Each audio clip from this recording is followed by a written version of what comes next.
La scène s'est déroulée à la fin du mois d'août. Arthur arrive dans son garage automobile et constate qu'une de ses voitures a disparu. On voit la grille cassée, on voit un trou dans le parc. On comprend direct. Tout de suite, il visionne les images des caméras de vidéosurveillance qui ont tout filmé. Il nous raconte la scène. Voilà, regardez. Donc là, c'est le moment où ils arrivent. Ils se garent en fait juste devant et puis ils sortent de la voiture, ils rentrent à deux. Regardez. Et puis là, ils vont venir jusqu'à la voiture. En fait, c'était vraiment ciblé. Donc, mais les voleurs ne cherchent pas à récupérer la clé dans les locaux. Et puis ils cassent la petite vitre à l'arrière, vous savez. Ils vont pirater le système de la voiture pour programmer une nouvelle clé. Ils font le piratage. En fait, ils sont montés dans le véhicule et on voit le tableau de bord s'est allumé et puis comme s'ils avaient la clé, tout simplement. C'est bon, hein, ils ont piraté le système et puis ils ont réussi à démarrer la voiture. Le portail est déjà cassé et ils s'en vont avec la voiture. En moins d'une heure, les malfrats repartent avec la voiture d'une valeur de 17 000 € et un double des clés qui fonctionne parfaitement. Après les faits, j'ai eu un confrère garagiste au téléphone, il m'a dit qu'il avait exactement le même modèle et il se l'est fait voler il y avait 2 mois de ça. Le même modèle. Avec la même technique. La même technique. Cette technique a même un nom, le mousejacking, le vol à la souris en français, et elle nécessite de nouveaux outils pour des voleurs de plus en plus connectés. Comme ce petit appareil, en apparence une enceinte Bluetooth, en réalité un boîtier de piratage capable de démarrer certaines voitures. Sur Internet, on peut se le procurer pour quelques centaines d'euros.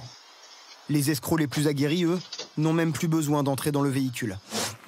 Sur ces images, un homme capte d'abord le signal de la clé électronique à l'intérieur d'une maison, puis il la transmet à son complice, qui ouvre la voiture et la démarre en quelques secondes.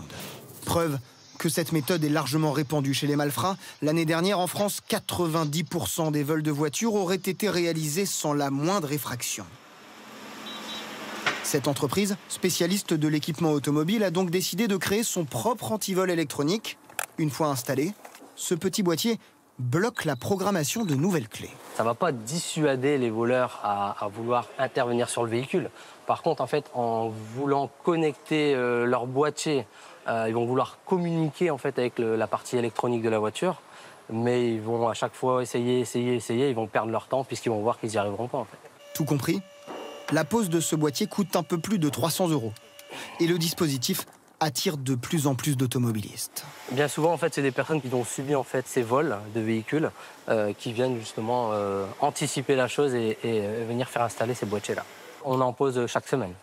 Mais cet antivol électronique ne protège pas contre une autre arnaque, cette fois au brouilleur de fréquence. Le principe, vous sortez de votre voiture, appuyez sur la clé pour la verrouiller, mais un malfaiteur active un inhibiteur de fréquence.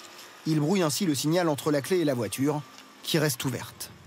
Sur l'autoroute AP7, qui relie la France à Barcelone et où les vols sont très nombreux, la police catalane a recensé plusieurs cas ces derniers mois.